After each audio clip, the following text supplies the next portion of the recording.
What's up, y'all? Sparta here. So for this video, I want to talk about a slippery case. The AirPods Pro. The Apple AirPods Pro. Now,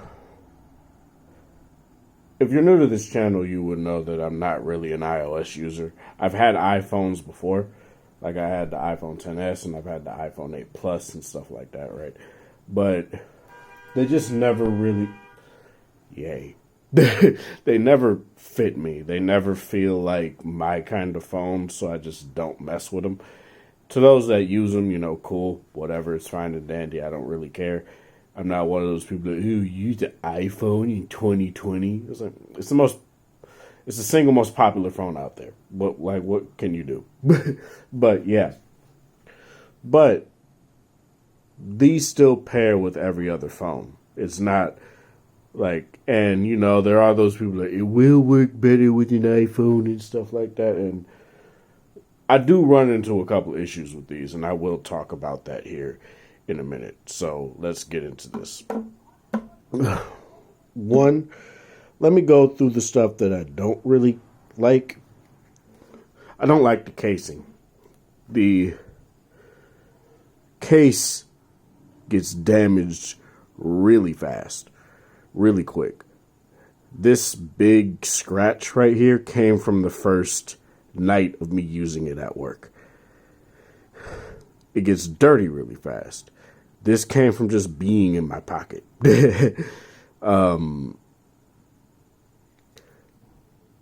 Same with here too. This just came from me taking the stuff out, in and out, taking the earbuds in and out of the case and stuff like that. It's I don't really like this glossy plastic at all. Sure, it looks cute, it looks nice and stuff like that, but we should have learned from Samsung years ago that glossy plastic is not really the way to go. Now compare it to say, and I will do a more in-depth comparison, the LG tone-free case, which is like a matte plastic puck shape, right? Or, give me 1 second, the Sony the WF-XB700s. Sony needs to get better names for their products, where this is like a durable hard shell case and has a nice clamp on it and stuff like that. It's just overall a better, I would say it's less pocketable than, say, the AirPods. And the most pocketable is obviously the tones, because it's a circular puck shape and it's really small, especially for how, it's really impressive what LG did with this case. But I'm going to talk about that in a different video. But yeah, next time around Apple, go with a matte case. Don't go with this shiny plastic that just gets scratched and dinged up. Sure, yes, there are cases for it, but why would I get a case for a case of earbuds? It's kind of stupid.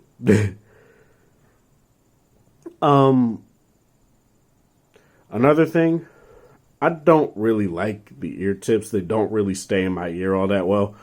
I put the large ones in, and they are fine, but they're not the best in terms of isolation, and obviously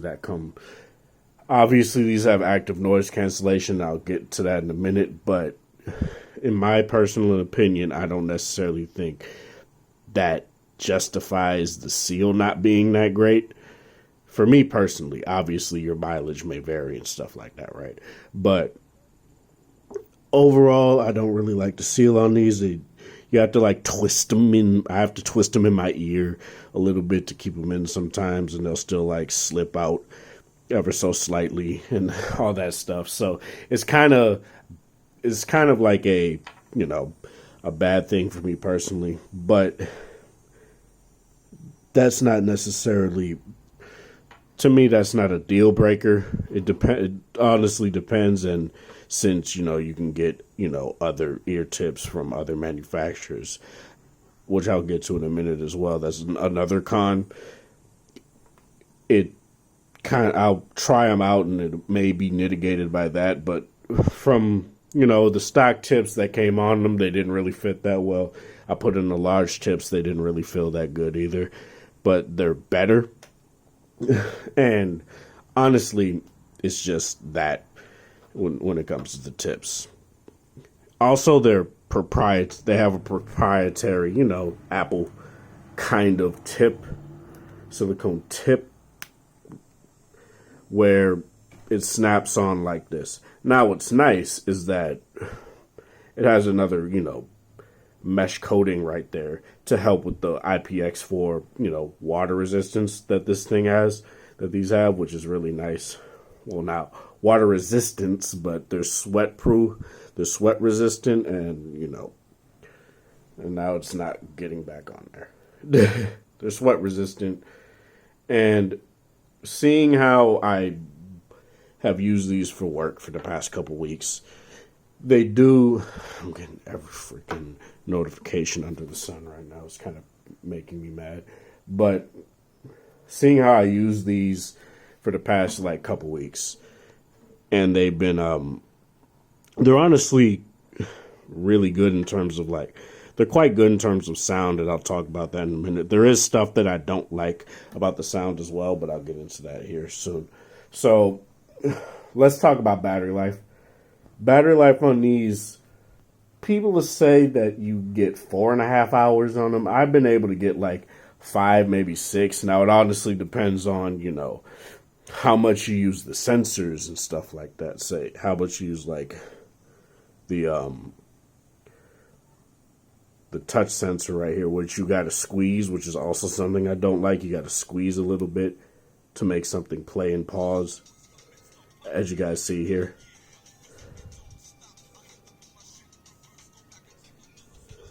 What the fuck? Jesus Christ. It's weird. Hold on, give me a second. There we go. Okay. It didn't want to pause, so I had to put it in my ear, which is also a weird thing. But sometimes a lot of what I don't really, sorry, it's hot. So I'm kind of, it's kind of jarbling my brain right now. But having to squeeze to, it's a little bit more, it's a little bit better than just having a touch sensor that's hypersensitive and stuff like that, right? But the problem is that you don't know, it's hard to gauge how hard you have to squeeze it. I'd say give it a little bit of maybe 5%, not go super hard on it, but give it a little bit tighter squeeze. Say if you do it the first time and it doesn't work, just do it again and do it a little bit harder the next time and it will work. So it's really, that's another thing I'm not really a fan of. Plus the controls are kind of whack. You get play, pause, fast forward and reverse tracks, end call, answer call, press and hold to do your transparency mode, which is actually really nice too, and press and hold it again to go back into noise canceling.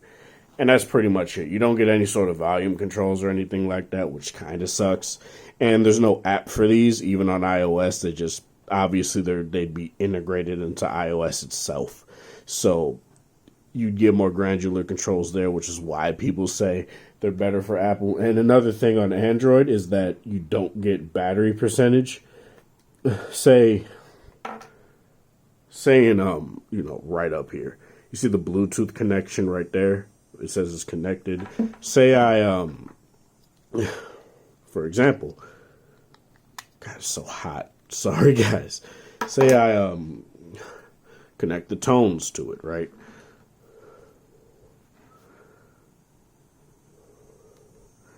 As you guys can see, there's a battery right there. Whereas on here, there's not. And that's not necessarily a bad thing, but it doesn't really tell you how much battery you have left. So what I've looked for is battery apps for, these on Android. Android, they like a lot of people just make a lot of apps for certain things that aren't there. And I found a battery percentage app. It shows you the battery percentage of your buds and your case as well. And it's really nice. It's really convenient. And the moment you close it, guess what? It goes away the moment it disconnects. So it's not a persistent notification. So that's also nice as well. I think you get an extra 24 hours of battery life with the case. I'm able to get 5 hours on the buds, 5.5, maybe 6 sometimes.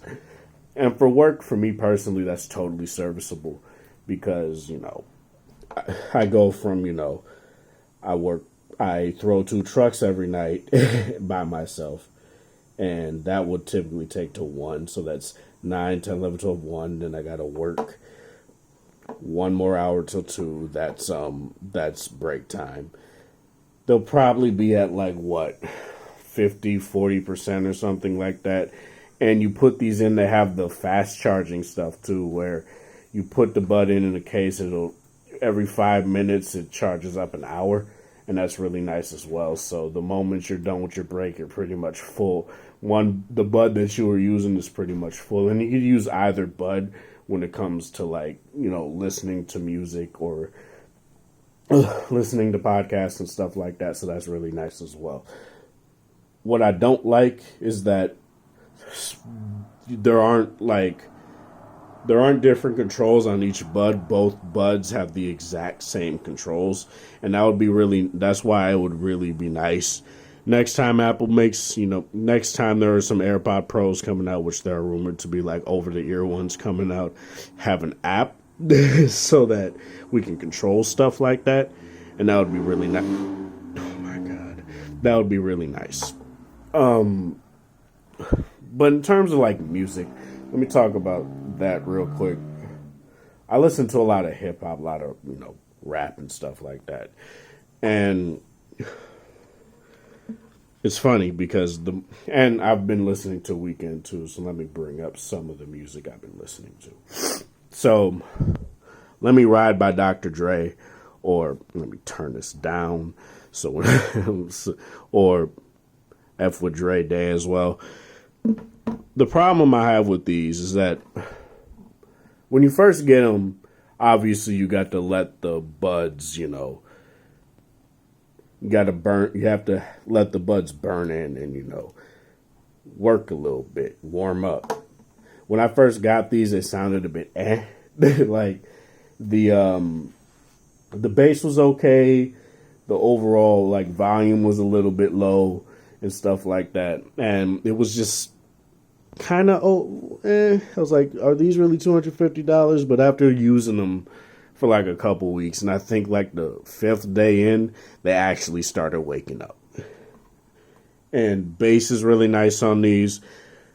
But I think one problem I really do have with the sound is that these will focus on a lot of shrill sounds and make them so loud and so sharp that they'll just pierce your ear and it'll sound unsatisfying. And that's my real problem with these. Say on, I guess I'll just connect the buds so that I don't have to. Say on Let Me Ride, for example, right? Where, and it also do that. It'll pop up like it does on iOS too with that app. Let Me Ride on the hook. It has this very piercing, you can actually hear it.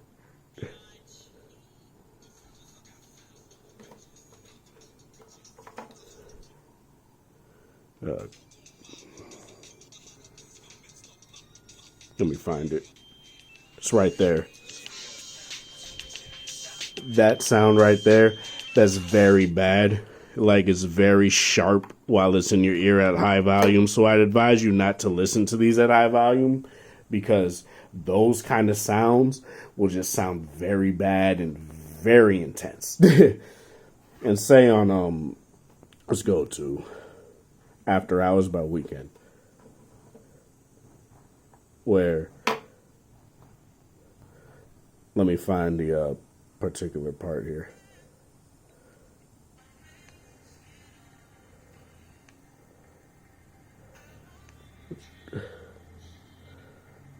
Sorry.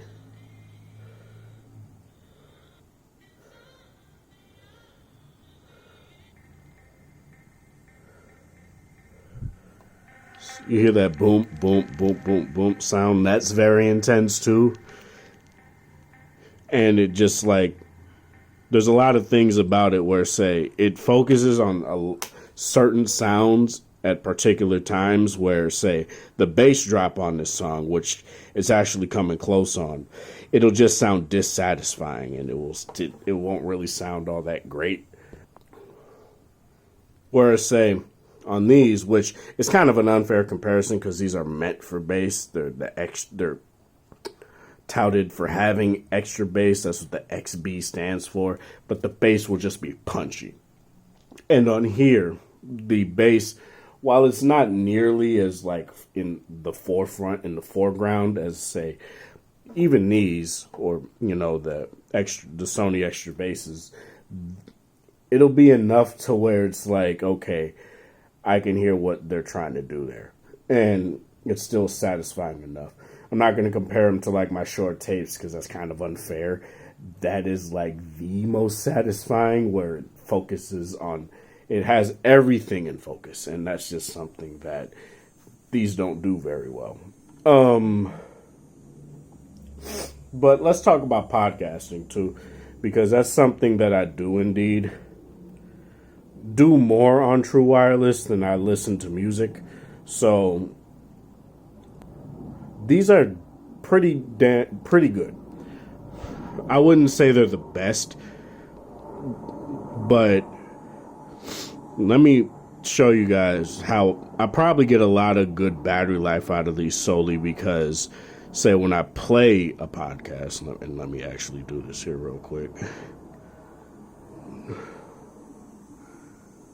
When I actually play a podcast, what I do is I typically turn on extra volume, and then I turn down the volume of the earbuds to like maybe 60-70%, and it'll sound good enough, and that'll probably not strain the battery on the earbuds as much. And that's just something that I found out works really well and makes it so that your battery life isn't as bad as what I've seen people have said it is. But yeah. Overall, though, like call quality, I think is fine. I didn't really when I did use them the one time I got a call while I was using them, people said there were no dropouts. People sounded clear on the other end. No one was like, "What?" when I was talking. So they are good for call quality. People tend to get these like AirPods for call quality, so that's something that you could pretty much rely on, and I'd go to other reviewers that talk about that more when it comes to that, because I just don't call all that often or talk on the phone all that often, so sorry about that. Yeah. Would I say that these are bad on Android? No. I honestly think they're good enough. Like, they pretty much act like every other Bluetooth headphone. I just wish that they had an app. But overall, I think these are definitely the standard, I would say, to strive for when it comes to True Wireless, and just tune some things a little bit differently, and you'll get a good enough sound out of these to where I think that you'll like them. And honestly, it just, like I said, if you know someone that has them, I'd say try them on and see if you like the fit first before spending $250 on these and stuff. And because that's just insane pricing to shell out, especially these days. But this is Sparta. Thank you guys for watching. Thanks for support. Sorry, I'm so hot. It's messing with me. Hope you guys have a wonderful Saturday or whatever time of day it is in your area. Like the video. If you like it, dislike it. If you dislike it, share with people that are interested in sort of content. Do you have the AirPods Pro? Let me know in the comment section below.